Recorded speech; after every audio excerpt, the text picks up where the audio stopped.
From the banks of Dewey Lake, it's the Dewey Pod Monster.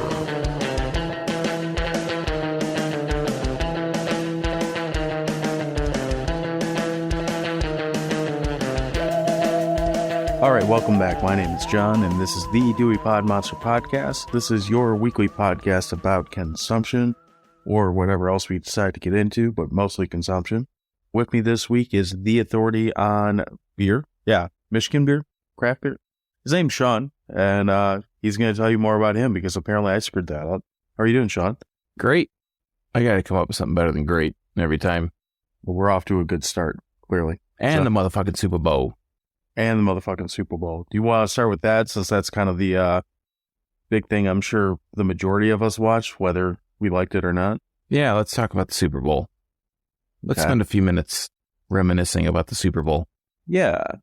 This recording will come out a week from now, obviously, but we're recording this the day after the Super Bowl, if you haven't heard. What day of the week? We record on Monday. Oh, okay, cool.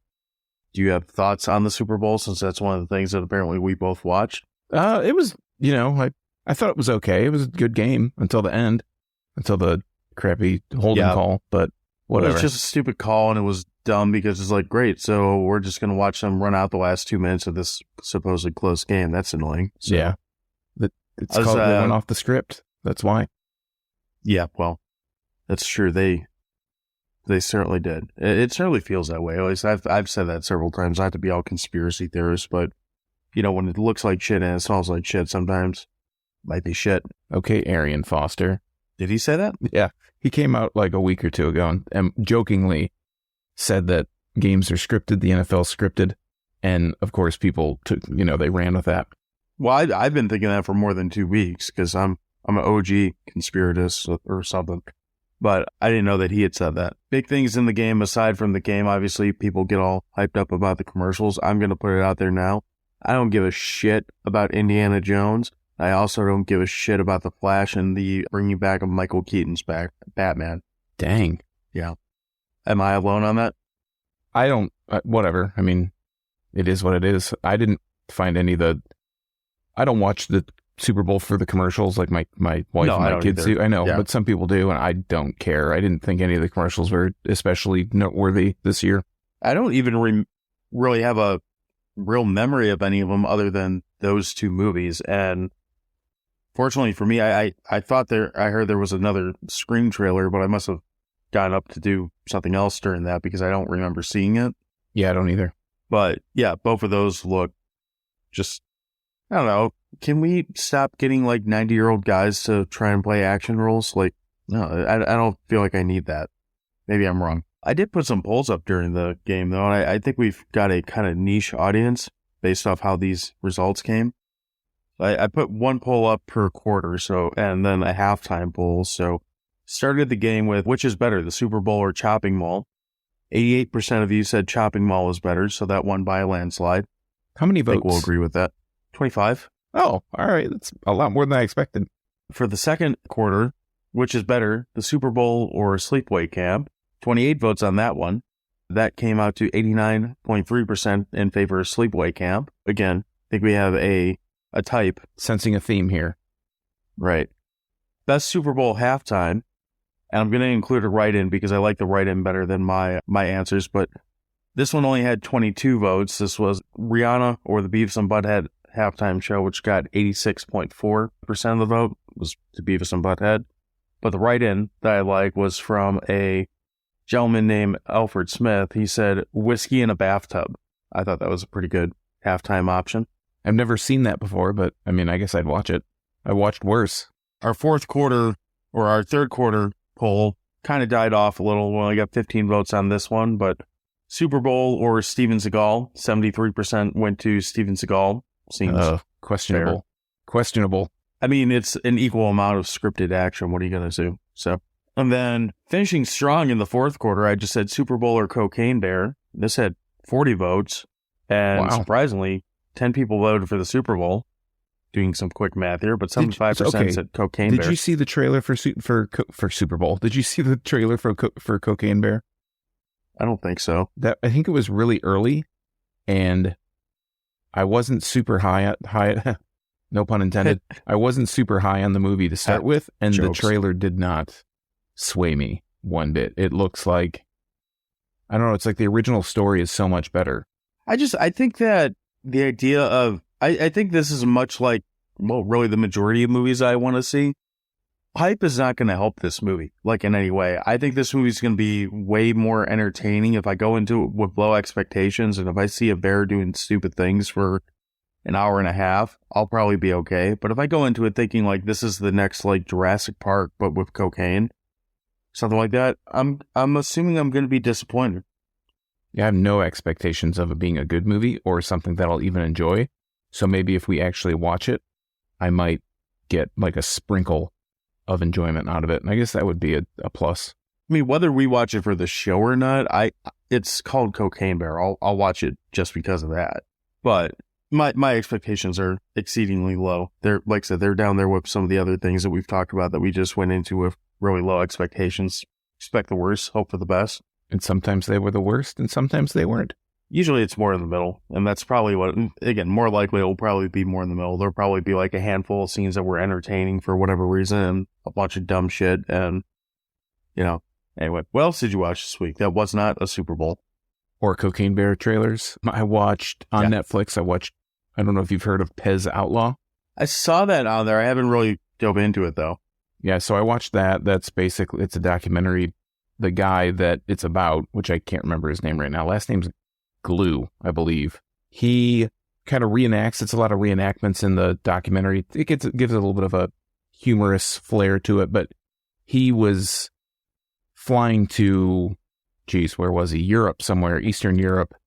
And he was basically buying Pez dispensers that you couldn't get in America because Pez America has a different licensing kind of setup than the rest of the world. Pez World Global doesn't distribute to United States, and United States has their own licensing. So he was getting these Pez dispensers basically that are a huge collectible that weren't available. That doesn't surprise me. Yeah, not at all. But he was able to bring them into the country and sell them at trade shows and, like collector shows and stuff for way over way over MSRP because they're not available here. There is no MSRP in America. Mm-hmm. So it's basically the story that follows his kind of journey. And Pez, I mean, it's really ridiculous, right? Pez is kind of, you think of it like, oh, it's just a crappy candy, but Pez America really did this guy dirty. So it was a really interesting. They sue the shit out of him or something? Worse. They couldn't litigate because he was working in a loophole where they didn't have certain like customs agreements that would prohibit him from bringing it in to the country. Like they didn't have any of these things basically with the customs, U.S. customs that would prohibit him from bringing it in. But you should just watch it. It's got a real interesting twist, and he gets boned pretty hard by Pez. And then I was telling you about this. I didn't send you the video, but I'll link to it in the show notes, and I'll send you the video later so you can watch it. I found a video of this sport, in air quotes, using the word sport very loosely. Yes, called Roofball, and it was a game that was played. Just as funny the second time I heard it. Yeah, a game that was played where you throw a football against a roof and you get points based on if it rolls down the roof and you catch it, if it goes over the roof, if it hits these different features on this specific roof, or if it hits a car on the driveway. It's all this. I'll put it in the show notes if you're interested. I'll even link like the short one that just talks about the scoring of how Roofball is scored. But so it's from 2008. There is a part 1 and a part 2. It's an hour each for the 2008 tournament. I watched all of the part 1. I'm getting into the finals of part 2, so I'm almost done with it. But they have on this guy's YouTube channel, it's really high production value, so that's really what drew me in. He has like 2007, 2008, 2009. I think he has 2010 and 2013 is when they stopped doing the tournament. But they have a thing on there where it's like, if you want to host a roofball tournament at your house, email us at blah, blah, blah, roofball.org. And the website isn't up anymore, but I showed another friend of mine yesterday at his Super Bowl thing. And he is like hardcore. He wants to start his own roofball league. they're just throwing this football off this person's roof for hundreds of throws throughout the game. It's just throughout the day. It's really ridiculous, but very charming in that late 2000 era thing on its own. I mean, it sounds inventive, and like you said, I haven't seen this yet, but it sounds entertaining to say the least, if not silly. Yeah, silly for sure. I didn't watch as much TV-wise. The only thing I really watched outside of the Super Bowl on TV and our topic this week was I did find a Tubi joint to roll up on, which was Attack of the 50-Foot Cam Girl, which is basically exactly what it sounds like. It's just terrible, terrible, terrible, terrible acting. They're trying to be very quippy, I think is what they're going for, but it's just obnoxious. And it never really pays off. And for a super low budget, clearly going for a specific thing, you would think there would be a ton of nudity in this, and there's none. There's one scene, but it's not of the attacking 50-foot cam girl. But the only moderate redeeming quality to it is basically you get two women essentially reenacting Godzilla with the old Godzilla tricks. I think they actually built a little toy town and they're sitting on it and shit like that. Yeah, like a diorama or whatever. Yeah, pretty much. So that part's moderately entertaining in a I remember Godzilla type of way. I wouldn't say, I would not recommend watching that, but it's available. It's free. It's a thing. Yeah. Then earlier in the week though, I did go, friends of the show Get Dead were in town, so I did take time to go catch that, and that was a pretty amazing show. We mentioned before on the episode we did of their last album that I'd seen them at a big festival and stuff outdoors and stuff, and that's great. There's nothing bad about that, but seeing a band with that kind of energy and that kind of loudness in a small bar really kind of gives you a whole different show than what you get in a big arena, especially an outdoor arena. It was just a really great set all around. They did a really, really bitchin' cover of I Want to Be Your Dog by the Stooges, which they have a video of it up on their Facebook feed. I don't know if I can link that or not, but if I can, I'll put it in the show notes. But it just sounded really gnarly and loud, and it's one of those this is a cover, and I know this is another song, but it sounds so far off that you almost could mistake it for something else, but in a good way. Let me ask you, concert-wise, do you wear earplugs when you go to concerts? No. Jesus. Not because I'm trying to be tough or anything like that. I never have. My wife does. I don't. How can you hear? So, not well. Yeah, I have constant tinnitus from the shows that I went to, and probably the last I don't know, last couple of years I was going to shows, I really was very adamant about wearing earplugs just because you can hear the sound, you can hear, it sounds clear rather than all distorted because it's just so loud you can't deal with it. But one of my kids has really gotten into wanting to go to concerts. She hasn't been to any yet, but every concert of any kind of person that she has any remote interest in, she's, can we go to see this person in concert? Can we go see this person? And I'm like, why do you want to go to these arena shows? Yeah. That's such a bad experience, especially for your first show. It's harder to see some pop star in a smaller club or a smaller place, but I think a lot of that depends on what you like too. Yeah, true. I don't like arena bands. It's not the type of stuff that I listen to. That being said, when I was a wee lad, a younger one, I did I liked bands like Metallica as a kid because I was a moron and shit like that. And well, Metallica in the time when I was able to go see them was not playing little clubs or anything like that. You either saw them in an arena or you didn't see them. That's what it was. So, I mean, there's kind of a balancing act there, but given the choice, I'll take small shithole tiny bar over big arena 100 times out of 100 times. So. Yeah, I've just never had a good experience at a large show like that. And it's not because the band is too big or, anything like that. It's just that sheer amount of people, there are so many idiots that I can't deal with. That's fair. I've had a few, I guess it depends how big you want to, if you're talking about. When I saw the Beastie Boys, a long, long time ago, that was a pretty huge show. That was one of those weird, You know those all-day, like, festivals where they just kind of ram a bunch of bands together that really have no fucking business being together? There's one of those, and I mean, go on a tangent here, but the reason why they were so good, the 3 headliners was Beck, the Beastie Boys, and Radiohead. My girlfriend at the time, like, loved Radiohead, so we had to drive to New York to go see fucking Radiohead, and I was like, yeah, fine, whatever.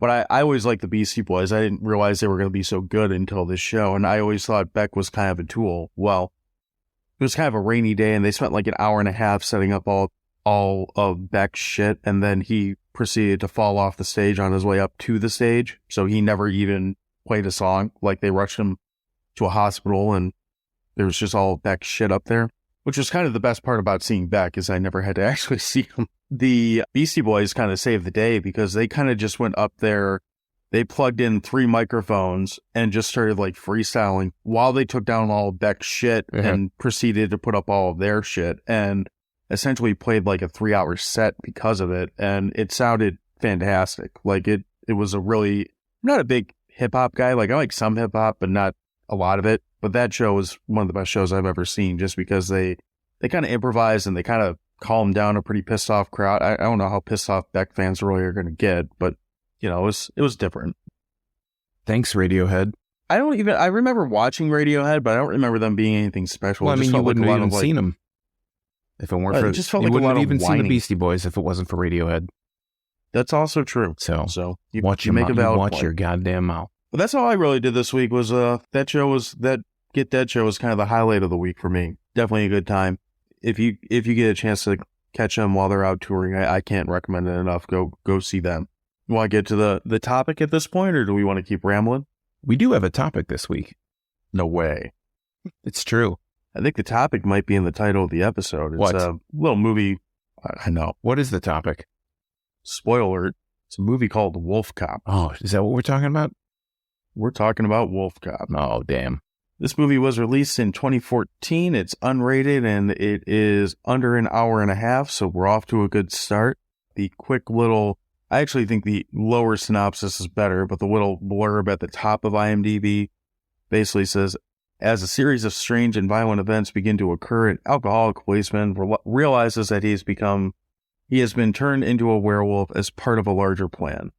All right, shit. This is usually where you break off. You want to read the better synopsis that's on there, or do you want me to go try to tackle that? No, I'll give it a go. It's not unusual to be loved by anyone. For an alcoholic cop, Lou... I've read that. I read that the first time. I was like, why am I hearing this in Tom Jones' voice? It's not unusual for alcoholic cop Lou to black out and wake up in unfamiliar surroundings, but lately things have taken the turn for the strange and hairy. Wolfcop is the story of one cop's quest to become a better man, one transformation at a time. See, I like that storyline because that feels very much so in line with what this movie is. I feel like the plot outline or whatever that we call the top one that we see on IMDb, it really sells the movie short. Oh, yeah. You mentioned probably several times, but I know you mentioned this a few. I want to say the Barbarian episode you said where you kind of fell out of watching newer movies like after the 90s or something like that. Yeah. In that area. Horror movies and stuff like that generally. Yeah. And not to kind of show my hand with this movie, but I would say that there's a strong argument for this to be the kind of movie where if you say, I don't like new horror movies or new-ish horror movies, this isn't like a straight horror movie, but it's definitely the kind of movie that you can kind of give to someone and say, this is why horror movies are still fun, or why they can still be fun.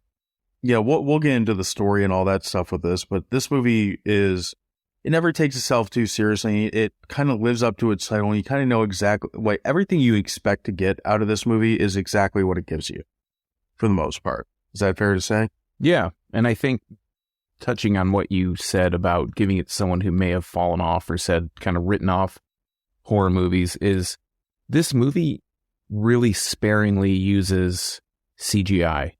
I would say, at least what you can tell, I'd say at least 90%, besides maybe some blood, it's all practical. Like the actual transformation stuff is practical. The look of the werewolf character is practical. I think there's pluses and minuses to that. I think the face of the character once he is the wolf looks kind of goofy. I think it's the red lips.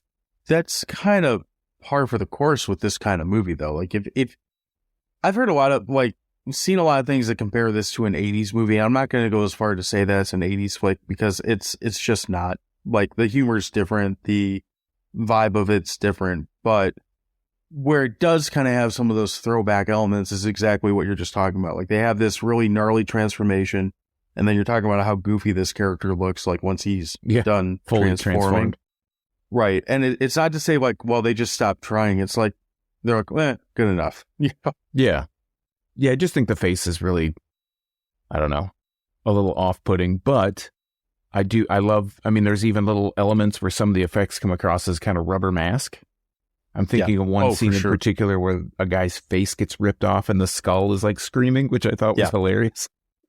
Mm-hmm. But when that face shows up, it's very rubber mask, but it's fun because of all that stuff. Yeah. Yeah, it's definitely a movie. It never takes itself seriously, or too seriously in a way. I mean, again, there's some things in this movie that are a little hokey, but it doesn't ruin anything by any stretch. So maybe we should backtrack a little bit. So basically, this is a movie about a drunken cop who is a real shitbag of a cop. He kind of staggers into the woods after being drunk and gets turned into a werewolf. One of the things I really like about this character is once he kind of figures out that he's a werewolf, he seems perfectly fine with it. There's no oh my God, I'm a werewolf, or no coming to terms with what he's dealing with. It's like after the first time he turns, he's just kind of like, all right, better have a shot of whiskey to start my day and go to work like nothing happened. And by the end of the night, it's just right back to taking care of business. I like the fact that he just embraces it immediately. There's no soul searching, like you said, I'm a werewolf. What am I supposed to do? There's no inner journey or any inner monologue. He's just like, okay, I guess this is how it is now. He's so accepting of it. It's almost like, is this the first time this has happened, or is this like a known thing in this town? So, well, kind of, yeah. This whole premise of the story revolves around the town. I guess it's a festival. Yeah, the drink and shoot or whatever it's called. Is that what it's called? Drink and shoot. Yeah. It's called the drink and shoot. I said it sounds like a blast, which as soon as I wrote it, I'm like, that's kind of a pun in it that in of itself. That's entertaining. Way to go.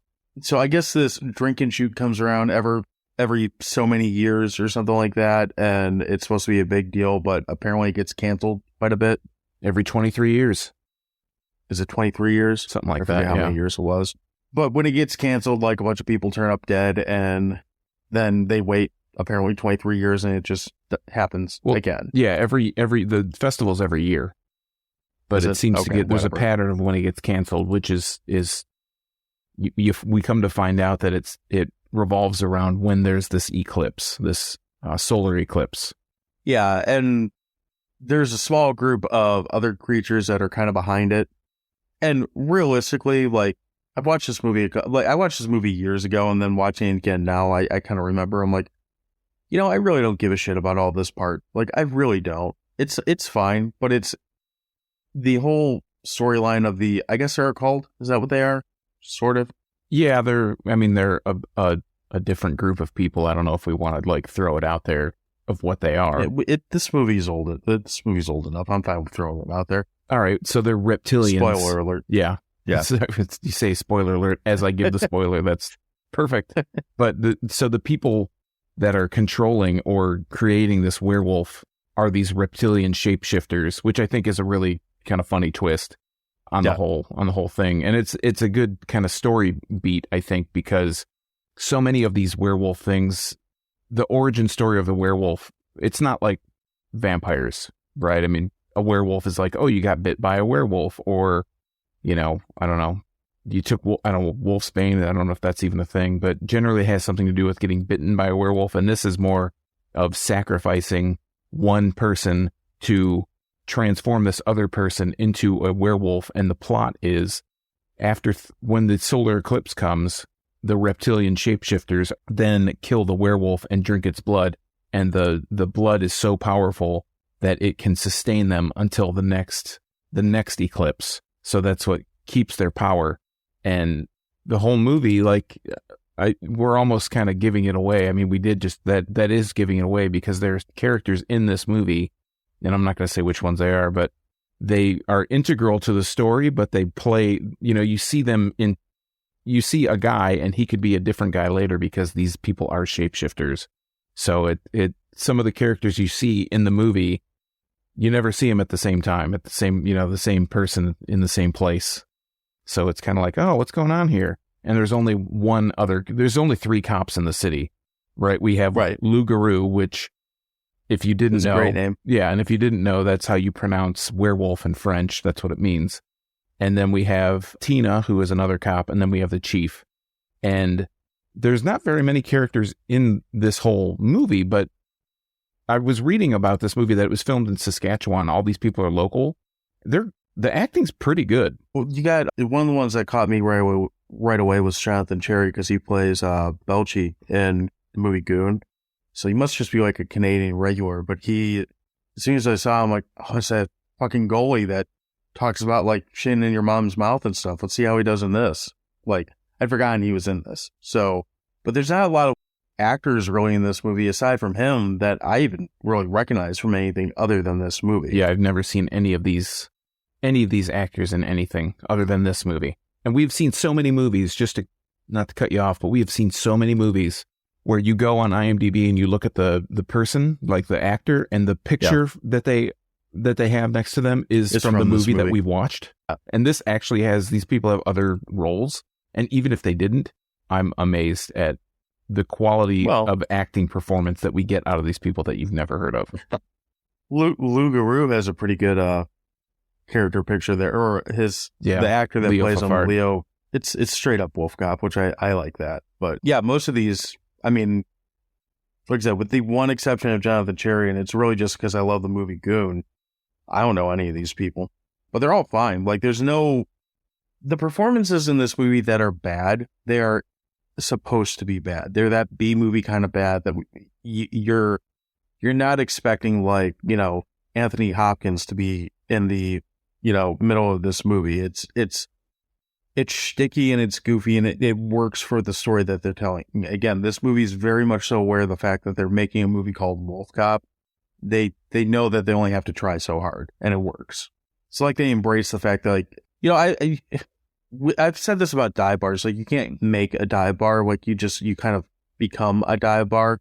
And I don't know if that's true with B movies too. Like, I don't know if you can intentionally set out to make a B movie, because I don't think anyone sets out to make a movie that'd be like the worst thing that you've ever seen. But sometimes you just kind of fall into it and just kind of embrace it. That's kind of the feeling I get from this movie. Well, I think that they know, they're in on the joke, obviously, and they know that this isn't going to be some Hollywood blockbuster movie, so they just embrace it, which is great. It's not aspiring to be this high cinema or it's not trying to be American Werewolf in London. Yeah, something. But it works out. I mean, it's super enjoyable and fun to watch, regardless of that fact. When people put down the guard of thinking that they're making this high concept material, and they just embrace the fact that, our budget is probably a couple $100,000, and we got local actors to do this, and we're going to do the best damn job we can do with it, and we're going to be funny about it, then that's what makes it enjoyable. Not necessarily, it's one of those hard to put your finger on what makes it enjoyable. That's something when you just embrace what you are and not try to be something you're not. That's what makes these movies fun. As long as, let's face facts. If the script was shit, then the movie would be shit too. So you got to give some credit to the writing, to the directing, everything involved. Well, and there's enough little things, like you mentioned, the name Lou Garou and stuff. Like, there's enough little nods to that, that, okay, they're cognitive of what they're doing here. Like, this isn't just throwing shit at the wall and see what sticks. Right. But there's also a lot of points where, like, this movie feels like it goes full RoboCop for a little bit there. Like, in the, there's a robbery in progress that Wolfcop just decides, I'm going to be a cop for the first time in this whole movie. Right. As opposed to being a drunk. He's still drunk, but he's just decides to start policing in full, like, 100% werewolf. I'm not quite sure how he manages to get the uniform to fit, but it works. and he starts like firing off one-liners. I think at some point he pulls out a bazooka for some reason. Maybe that's later. Maybe it's at the meth lab that he goes to. I don't remember that at all. You sure that's this movie? No, I wrote down a bazooka ? Anyway, I mean, it's utterly ridiculous, but he embraces it and he makes it fun, and it's over the top. It's super gory. Like you said, you've seen him rip faces off. One of my favorite scenes is the first time he transforms, like right after, like, and we mentioned this transformation is pretty gnarly. Like, he's essentially like Incredible Hulking out of himself. Yeah. Like, his skin rips off and shreds. Like, yeah. Skin if you're lucky. Yeah. So what's really funny about that is I like when they're investigating the first place where he transformed as a crime scene, because, well, a bunch of people died, but I like that his partner comes in and picks up his face and starts dancing around with it, saying that it kind of looks like him, and he's just looking at him like, what the fuck? Yeah. The idea that a police officer would play with presumably evidence in a situation like that to that extent, I found to be pretty entertaining. I just like the fact that he sheds his skin. It's like with the Hulk, whatever he is wearing when he transforms, he turns into a half-naked guy with raggy purple pants. You know, that's basically the Hulk.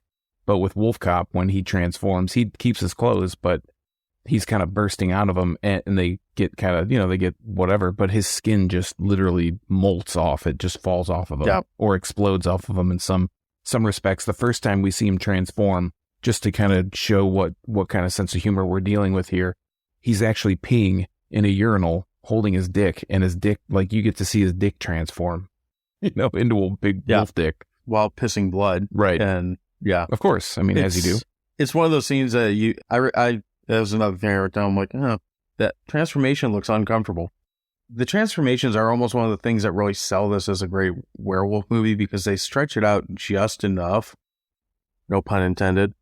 They stretch the transformations out just enough to kind of make it feel like uncomfortable and like kind of like, ugh, I didn't need to see that, but you kind of can't look away at the same time.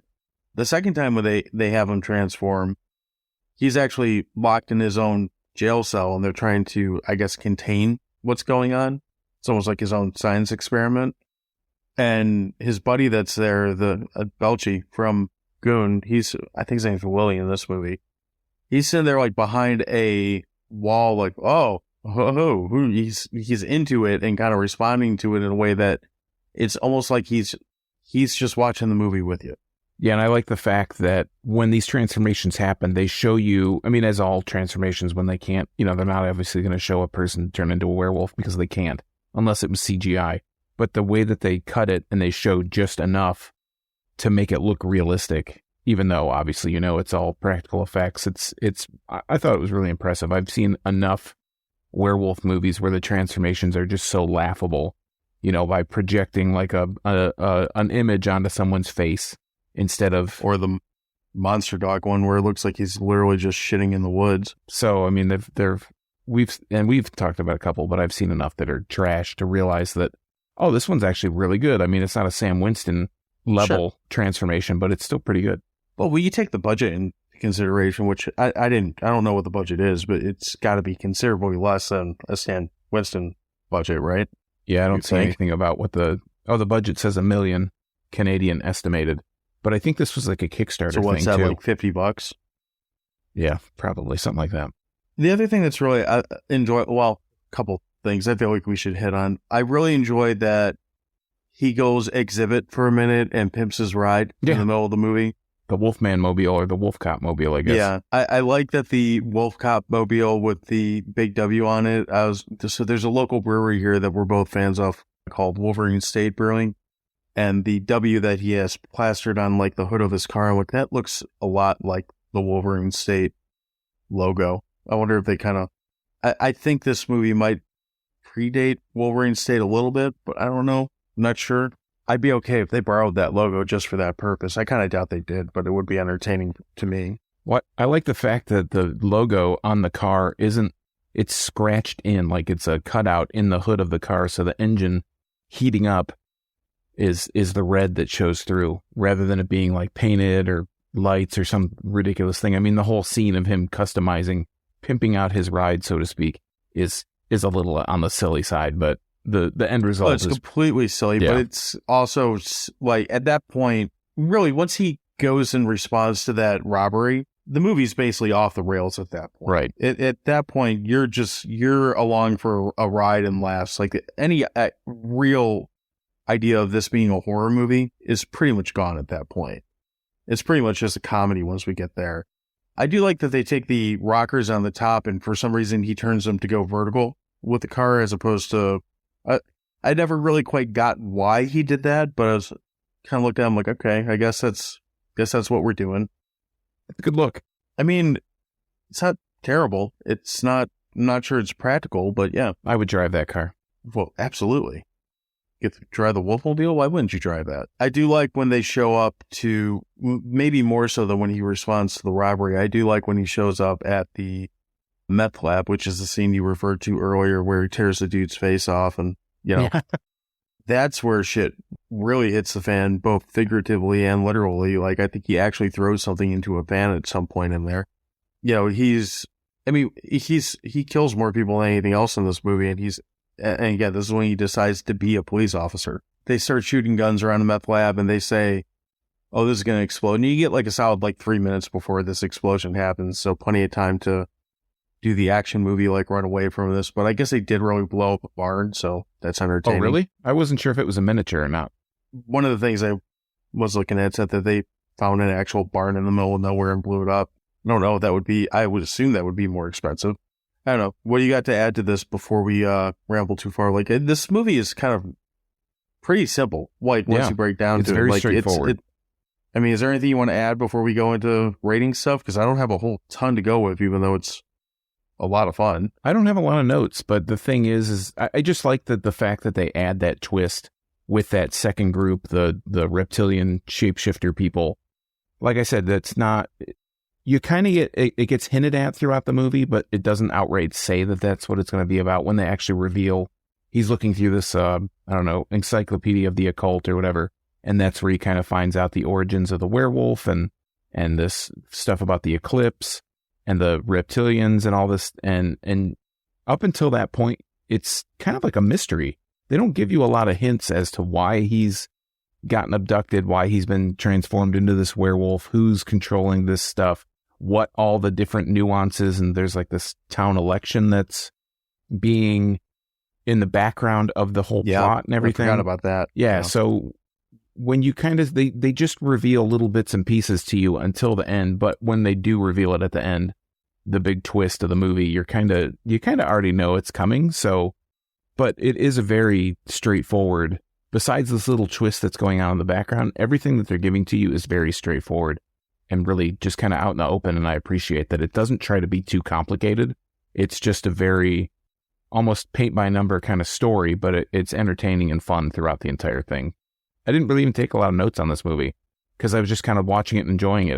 There wasn't a whole lot of notes to be taken other than, little specific things that they throw in there like Boober magazine or, when he's driving through the city and they're trying to establish this city being kind of rough and tumble. There's these people on the street corner beating up a guy and the cop drives by and he doesn't care because he's got a hangover and they all just kind of smile at him. Even the guy on the ground with his mouth bleeding, he smiles at him and he just whatever and drives off. Do we want to touch on the weird werewolf sex scene in this? I think you just did. We really need to. Yeah, we don't really need to. There is a weird, as John said, there's a weird werewolf sex scene in this movie. I think it's only, it's weird because it's a werewolf sex scene. Yes. But I think it's only, I would assume this was on purpose. It drags on long enough to almost make you uncomfortable with it, which is kind of a weird thing to say about a werewolf sex scene. If they just cut this down by half, I'd be fine with this. Yeah, it doesn't really need to be in there at all. They could just have faded to black and you'd know what happened. But yes, it gets a little uncomfortable. All right. Do you want to start on hot dogs or do you want me to start on this one? I'll let you start this time. All right. Bottom line with this movie is it's just a fun movie. I'm going to give it a solid, I'd say 6.5 hot dogs out of, 10 Kentucky bourbon whiskey bottles. It's really what we said throughout this whole episode. This movie doesn't overstay its welcome. It moves along pretty quick. It's fun. It's got great effects. It's an easy one to watch and not think about. It's a good movie to have on if you just want something to kind of see some crazy shit happening while you're like hanging out with a buddy or something like that. If there's any downside to it, the first act and the whole origin, like getting to where he starts becoming Wolfcop, that kind of drags a little bit. But I mean, we're talking like maybe 20 minutes of the movie. It's not like it's really going to take you out of it. The only other thing that I could say that is, I don't know if it's negative per se, but the whole story of why all this is happening, it's well done and it makes sense. And it's, you know, it's a different take on how we're getting a werewolf. By the time it gets the payoff on it, I don't care. I've just watched this guy, you know, blow up a meth lab, shoot a bunch of like pig face like gangsters, have sex with a chick while eating donuts and drinking whiskey and doing all these other insane things. I gave up caring about story a ways back.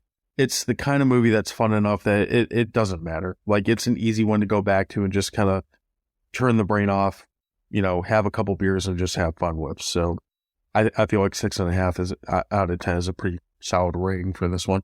I'd give it seven screaming skull faces out of 11 hot dogs. The movie's just really fun. To be honest, when you kind of suggested we watch this, I wasn't really super looking forward to it because you just tell. Well, you get burned by movies so often by watching them because they're called something that sounds like it could be interesting. You know what I mean? Like Cocaine Bear. Yeah. I mean, I'm not the person that watches a movie because the title sounds interesting. I would rather kind of maybe hear about it a little bit. But this movie went in with super low expectations. It's only an hour and 20 minutes. So I kind of counterpoint to you. I did kind of enjoy the world building little bit that we got in that first 20 minutes where you kind of learn more about Lou. You figure out he's just basically this trash bag cop that's an alcoholic and he's late all the time and he's unreliable. He's on thin ice, but it's like there's only 3 cops in this whole city. Just little comedic elements. Like I said, when they're driving through the town, the guys are basically kicking this guy on the ground. The cop couldn't be any less concerned about this guy's safety. We have all these little story elements. I like that they had this little bit of twist in the story where it wasn't totally straightforward. There was this kind of opposite force that was pushing against him. I really like the practical effects, the costume.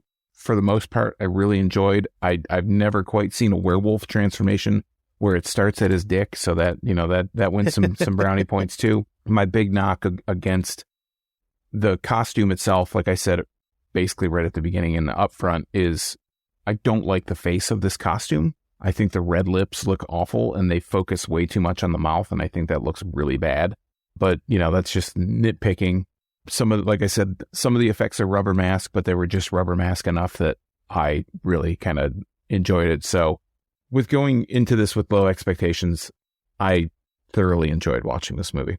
Well, that sounds like a pretty good vote of confidence from both of us, and we're kind of lockstep on this one. You go out of 11, I go out of 10. I don't know why we have a different number for those, just because I like 11. Makes the percentages easier than 10, Does it? Oh yeah, 77%, Okay. So this movie's on Tubi right now, so you can watch this for free if you haven't. If it's on Tubi, it's probably on Pluto or something like that too. I'm not sure, but it's pretty easy to find, even if you can't find it for free or if it gets yanked for free after the month. I'd say this is worth, a couple bucks to rent if you haven't seen it. It's a good time. Check it out. We definitely give it the Dewey Pod Monster seal of approval, I'd say. And there is a sequel.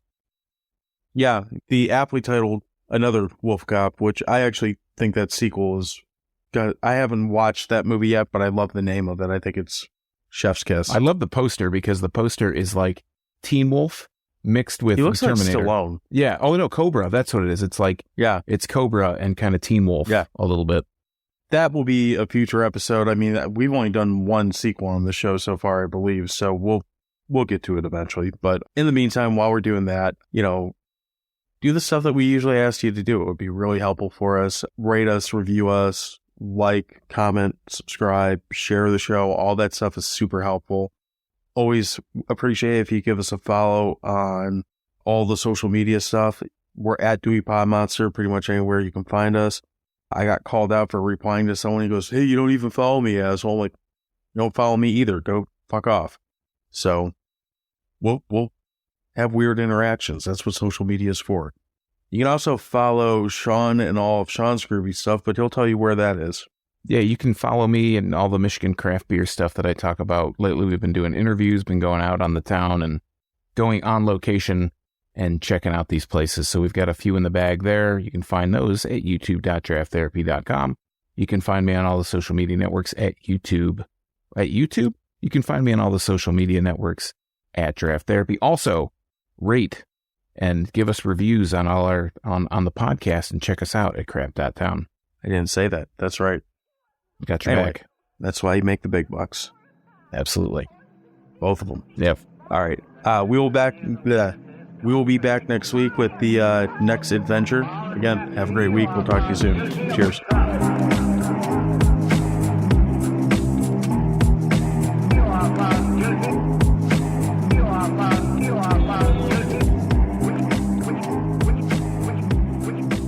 Yes. Did you hear that? Yeah, what was that? That was a dog. He was huffing at me. Oh, it sounded like something was rattling around. No, he's bored. Bored with my shit. So yeah,